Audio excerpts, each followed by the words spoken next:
The Young and the Restless, Spoilers, OMG Besties. Welcome back to the channel. Today is Tuesday, and it is a beautiful day to absolutely lose our minds over the latest tea. Grab your iced coffees and strap in, because I have not slept. I'm vibrating with anxiety, and we need to talk right now. You guys, I am deceased. Stop what you are doing immediately. I am literally shaking, clutching my chest, and pacing around my living room because I just witnessed the most insane, world-ending, absolute dumpster fire of a situation, and I cannot even process it. Wait, we need to talk about this now. My soul has actually left my body, and I'm speaking to you from the astral plane because Phyllis Summers has officially lost whatever tiny microscopic shred of sanity she had left. We are not just watching this drama unfold, we are invested, and I am personally deeply offended by the sheer audacity of what just happened at Summers Conglomerate. I am literally hyperventilating right now, just thinking about the absolute cinematic mayhem that just went down between Phyllis and Matt Clark. Wait, backtrack for a second. I missed a step because my brain is moving at 1,000,000 miles an hour. Let us set the scene. Phyllis is sitting in her lavish, high-powered office at Summers Conglomerate. The vibes are incredibly tense. She is completely spiraling because her entire life is falling apart with the AI evidence trap Victor and Christine set for her, and she is desperate. And what does a desperate Phyllis do? She picks up her phone and leaves a voicemail for Matt Clark. But not just any voicemail, besties. She straight up leaves a message claiming that she has feelings for him. Yes, you heard me correctly. The woman who just had this man chained up in a dark, damp basement while she screamed at him is now leaving a breathy, romantic voicemail claiming she is harboring deep emotional feelings for him. Bestie, be for real right now. I was mid-skincare and smeared charcoal mask all over the rug when I heard her say those words. Literally had to yeet my phone across the room because the second-hand embarrassment was physically painful. Oh, hold on. I should have mentioned this earlier, but Matt is currently faking amnesia, which makes this entire manipulation tactic so incredibly dark and twisted. Did I say that yet? Ugh, my brain is mush. Moving on. So Phyllis leaves this completely unhinged voicemail, basically banking on the fact that Matt is either too confused or too vulnerable to see through her lies. She is playing this high-octane psychological game of chess, but she is treating Matt like he is playing checkers. And we all know Matt Clark is a literal predator who is currently playing everyone in Genoa City like a fiddle. The stakes are astronomical, and Phyllis is just throwing herself directly into the lion's den with zero armor. So then the phone rings. Matt actually calls her back.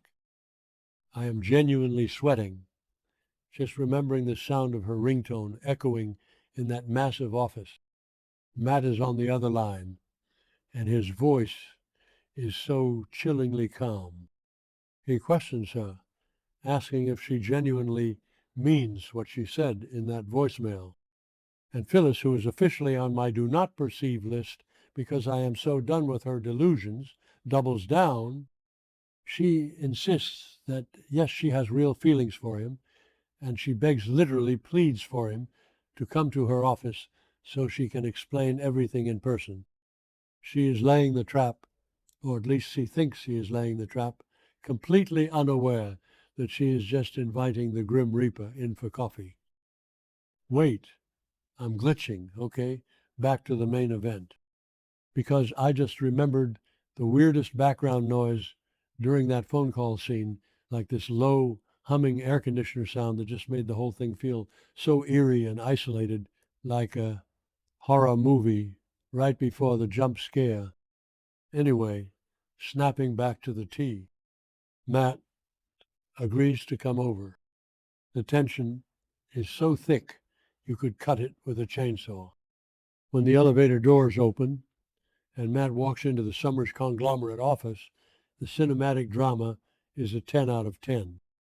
The lighting is casting these long, dramatic shadows, and Matt looks like an absolute menace.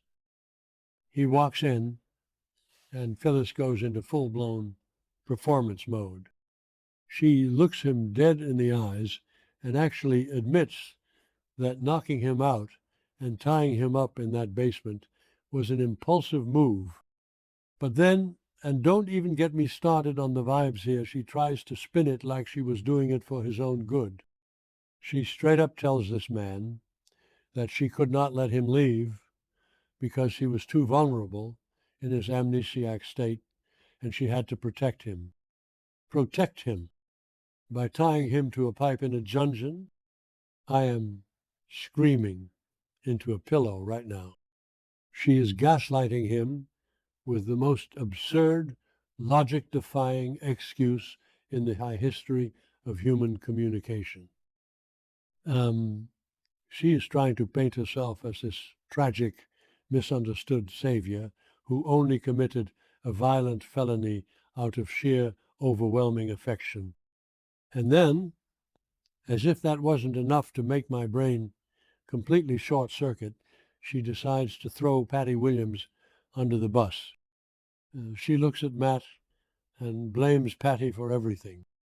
She claims Patty has been twisting the truth, bad-mouthing her, and poisoning Matt's mind against her. She is basically trying to use Patty, who, let's be honest, is already a complete wild card and currently extorting Victor Newman for $2 million as her convenient little scapegoat. Phyllis is weaving this massive, tangled web of lies, genuinely believing that she is outsmarting a master manipulator. But besties, Matt's face. Oh my God. Matt's face in that moment.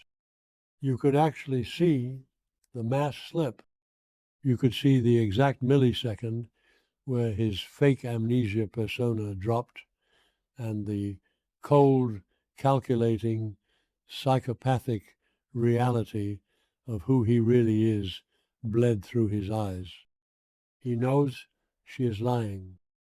He sees right through every single word, every single fake tear, every single breathy excuse. He realizes that Phyllis thinks he is stupid. And if there is one thing you do not do to Matt Clark, it is insult his intelligence. The shift in the room's energy was so violent, I felt it through the screen. Send help.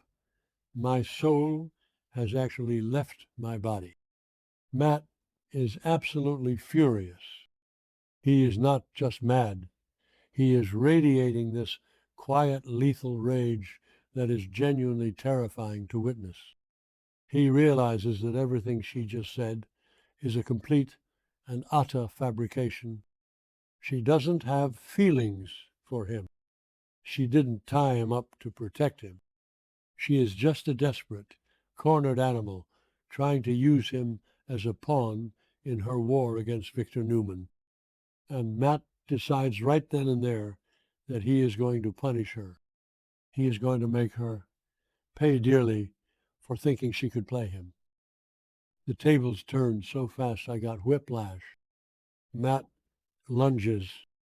The physical chaos of the scene is absolute perfection.